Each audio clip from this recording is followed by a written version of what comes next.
तलाक के बाद मर्द मर्द रहता है मगर औरत छिनार हो जाती है। एक बार जा करके आप धनश्री का इंस्टाग्राम कमेंट सेक्शन देखिएगा। फेमस हो गई ना चनिया तू, दुख मिले हजार पर बीवी न मिले छिनार। दहेज इन्हें पूरा चाहिए पर एलिमनी के नाम पर ये विक्टिम बन जाएंगे। एलिमनी को लेकर के जो हल्ला और हाय तौबा मचाया जाता है वो फर्जी ही है।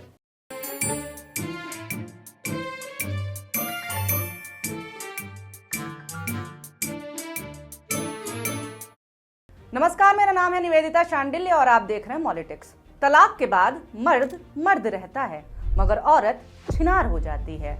आम भाषा में छिनार का मतलब होता है कैरेक्टरलेस। सोशल मीडिया पर आजकल कुछ तलाकशुदा महिलाओं के लिए छिनार शब्द ट्रेंड कराया जा रहा है। चलिए पहले ये मीम देखिए।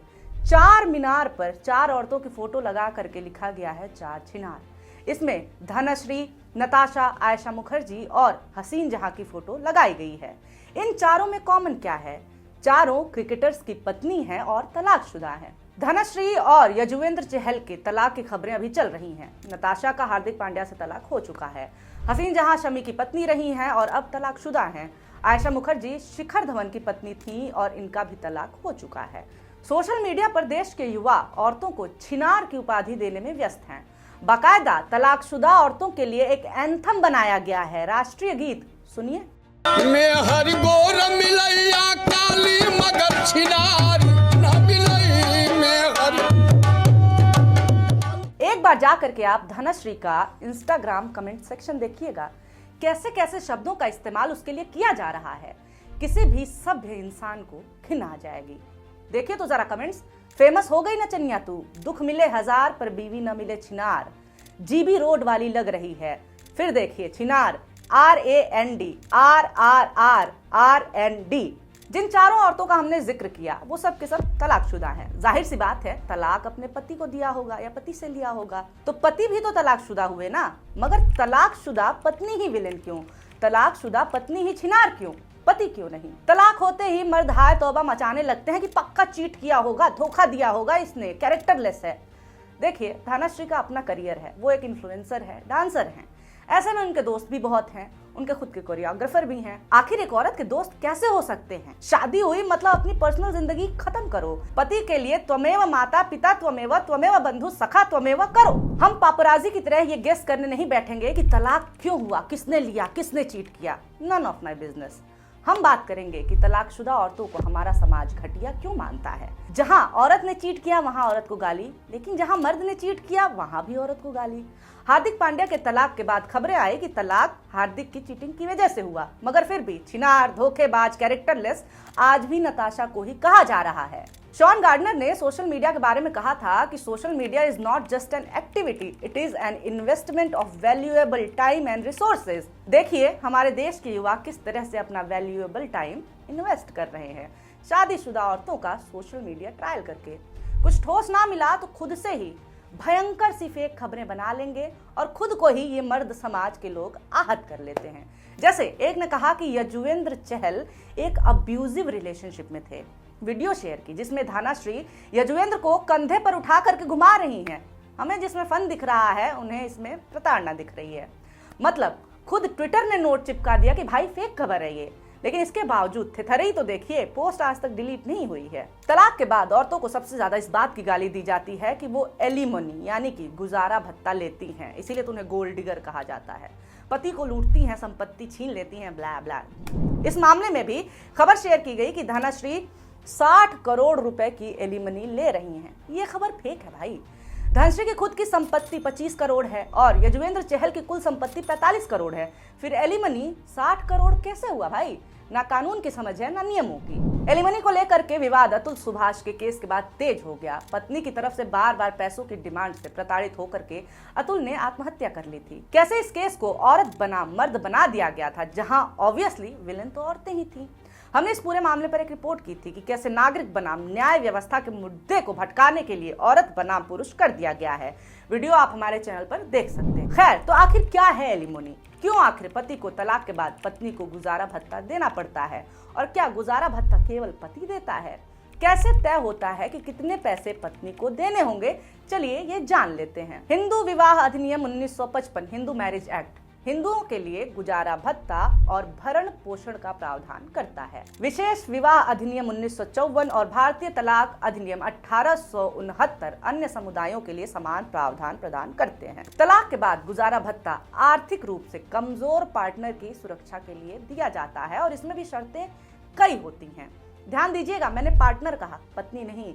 जी हाँ, परिस्थितियों के अनुसार पति या पत्नी कोई भी गुजारा भत्ता तलाक के बाद मांग सकता है। सबसे पहले चलिए जानते हैं कि पत्नी कैसी परिस्थिति में गुजारा भत्ता मांग सकती है। पत्नी को पति ने तलाक दे दिया हो तब, पति से पत्नी ने तलाक ले लिया हो, तलाक के बाद उसने दूसरी शादी ना की हो, खुद का भरण पोषण ना कर पा रही हो।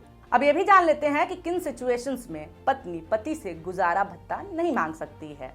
पत्नी खुद की कमाई से खुद का भरण पोषण कर पा रही हो, पत्नी जो अपने पति से बिना किसी वजह के अलग रह रही हो, पति पत्नी आपसी समझौते से अलग रह रहे हों, पत्नी की शादी के बाद भी किसी और से रिलेशन रहे हों। इन परिस्थितियों में पत्नी गुजारा भत्ता नहीं मांग सकती है। तो अब चलिए जानते हैं कि पति किन परिस्थितियों में गुजारा भत्ता मांग सकता है।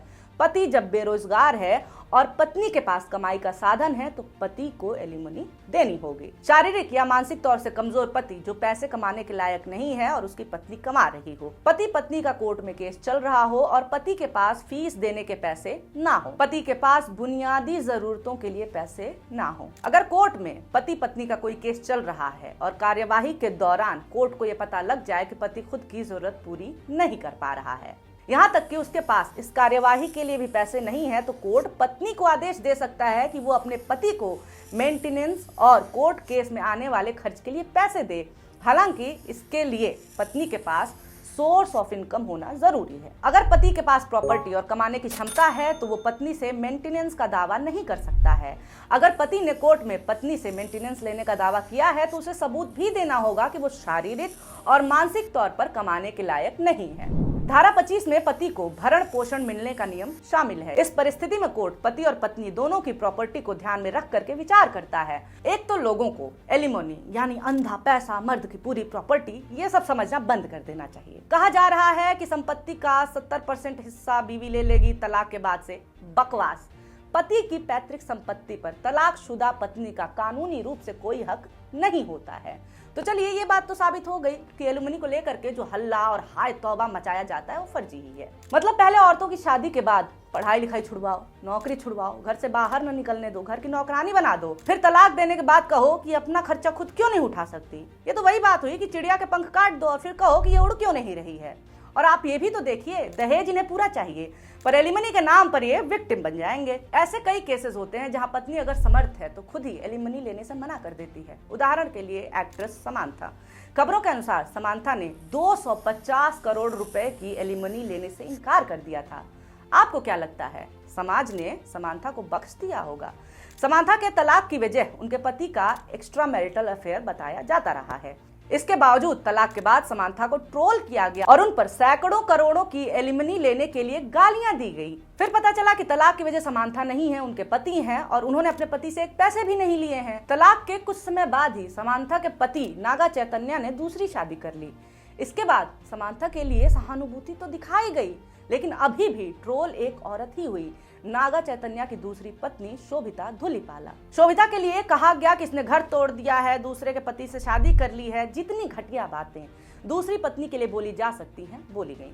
तलाक लिया नागा चैतन्य ने, अफेयर रहा नागा चैतन्य का, दूसरी शादी की नागा चैतन्य ने, मगर गलती समांथा और शोभिता की। हाय रे ये दो मुहा समाज। आजकल लड़के लिख रहे हैं इंस्टाग्राम फेसबुक पर कि मैरिज इज स्कैरी, क्या पता वो एलिमनी लेकर के भाग जाए। इस बात से आपको क्या समझ में आ रहा है? लग रहा होगा कि औरतें बड़ी संख्या में शादी कर रही हैं केवल एलिमनी लेने के लिए और फिर तलाक ले रही हैं। कितनी सच्चाई है इस बात में? डेटा क्या कहता है? दुनिया भर के देशों में तलाक की अर्जी देने में महिलाओं की संख्या ज्यादा है, वहीं भारत में इसका ठीक उल्टा है। भारत में तलाक की अर्जी ज्यादातर पुरुष देते हैं।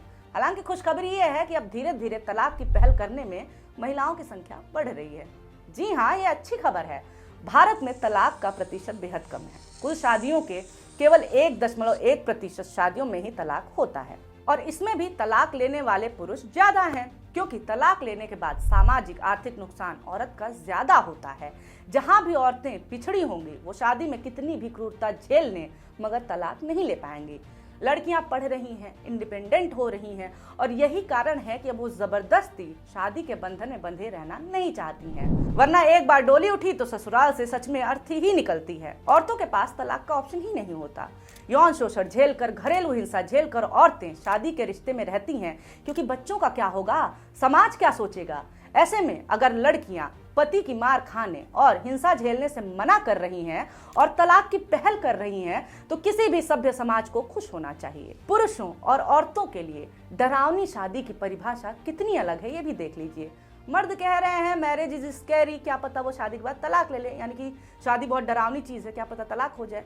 वहीं औरतें कह रही हैं कि मैरिज इज स्कैरी, क्या पता पति शोषण करने लगे, क्या पता हिंसा करे, दहेज के लिए प्रताड़ित करे या फिर जान से ही मार दे। जी हाँ, आपके और हमारे डरावने के बीच में बहुत अंतर है। आखिर भारतीय समाज अपनी ही औरतों को विलेन बनाने पर क्यों तुला हुआ है? क्यों भारतीय समाज अपनी ही औरतों से नफरत करता है? आपको क्या लगता है कमेंट करके जरूर बताइए। और ये वीडियो आपने अगर पूरा देख लिया हो, अच्छा लगा हो तो लाइक जरूर कर दें। और हाँ, ऐसे ही वीडियोस आपके सामने आते रहें, इसके लिए हमारे चैनल मॉलिटिक्स को सब्सक्राइब करना ना भूलें। बहुत शुक्रिया, बहुत धन्यवाद ये वीडियो देखने के लिए।